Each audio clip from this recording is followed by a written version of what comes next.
All right, I just want to go over this chapter 3. There's a homework and quiz. Again, everything is due 9/13.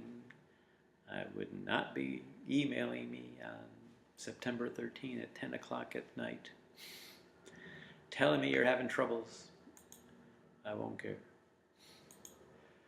Let's see. Let's go over some of this homework. Chapter 3. And again, this, if I were you with this homework, I would have a piece of paper and pencil ready, and then just draw a bunch of supply and demand curves like there was in class the other day, where you switch, demand will change left or right, supply will change left or right. So there are a bunch of different questions that are easy to do if you can draw the graph. So here, let me show this, work this problem as a student. And again, read chapter 3. I would take this quiz once, print it out, and then check with the textbook, and then just do the homework. Because again, with the homeworks, you can do it as many times as you want. And then just know this chapter.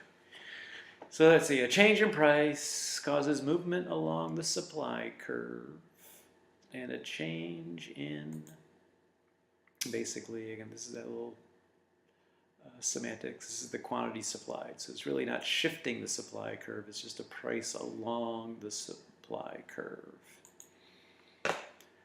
Let me check my answer. Yes, and it explains it a little bit to you too. It never hurts to read those things if you're not sure about it.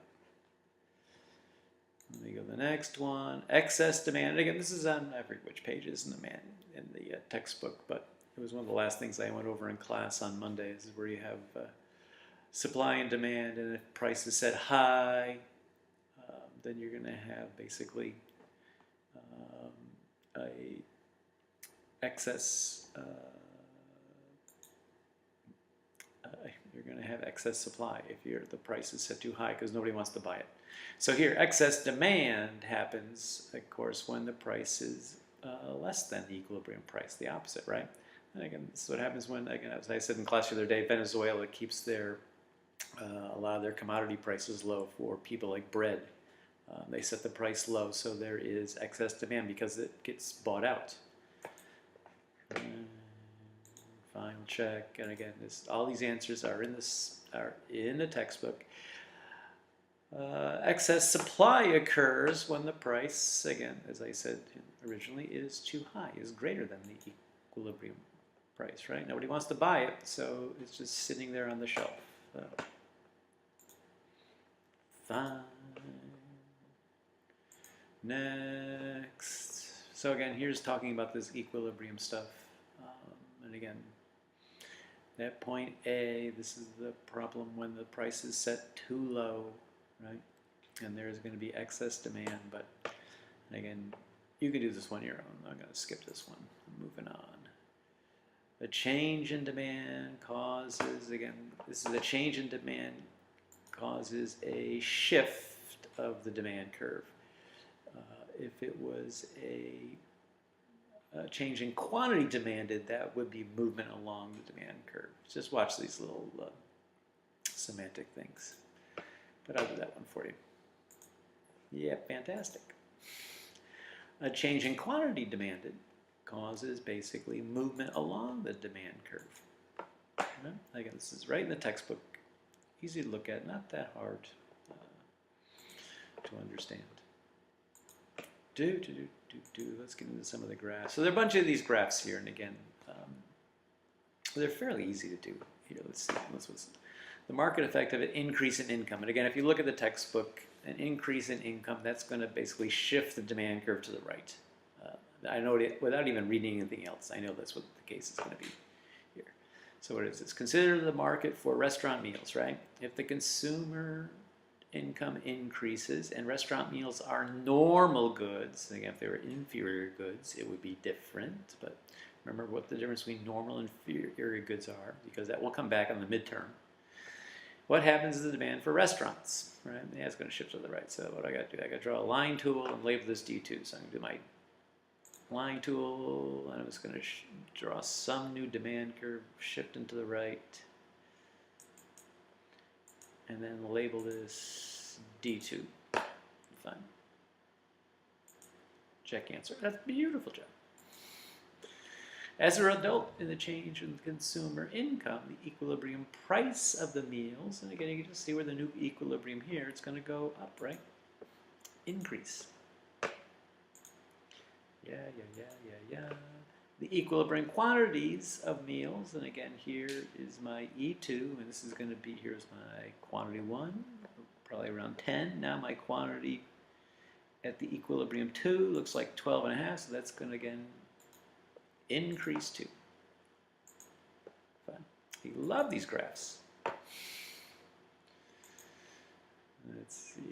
Again, a decrease in the supply of a product. So again, supply shifts left, right? Again, this is where it'd be nice on your piece of paper and pencil to draw the little graph, supply and demand, label each one, and then just shift supply, a decrease in supply, shifts it to the left, right?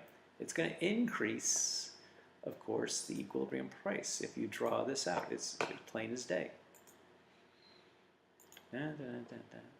And if the quantity will, again, if the supply shifts to decreases, of course the quantity supply is going to decrease too. And again, you can see that easily if you draw the graph. Fine. So again, these other things are basically the same sort of thing. Again, I would just take a look at these. Again, here's the effects of weather on prices. So again, this is going to affect the supply, right? Yeah, so there's a 20% decrease in orange crops. This is the last one I'm going to do, but they're all basically the same. So again, here it's affecting again not the consumers originally, right? It's impacting the growers, right? The sellers of orange juice, what are they selling? What? Orange crop.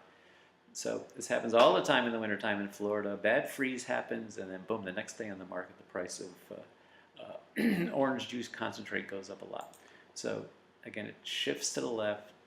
I'm drawing my new supply, and there's my supply too, right? Check answer. Fine.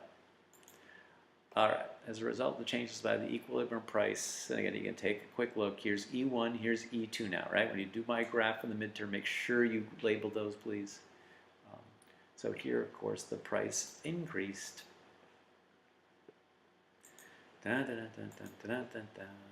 the quantity of orange juice, okay, this is a freeze, right? So again, the quantity's got to decrease anyway. It's very logical.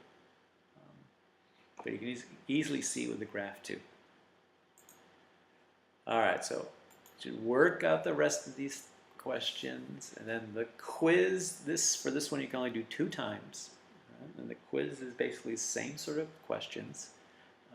Again, it makes sense if you take the quiz once, there's no time limit.